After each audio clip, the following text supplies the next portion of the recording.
పెట్టాలి దీపం. కానీ కార్తీక పౌర్ణమి నాడు దీపం వెలిగిస్తే వెలిగించి వెళ్ళిపోకూడదు.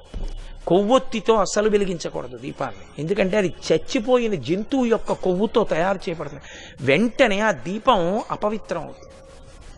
కాబట్టి కొవ్వొత్తులతో వెలిగించకూడదు, అగ్గిపుల్లతో వెలిగించకూడదు.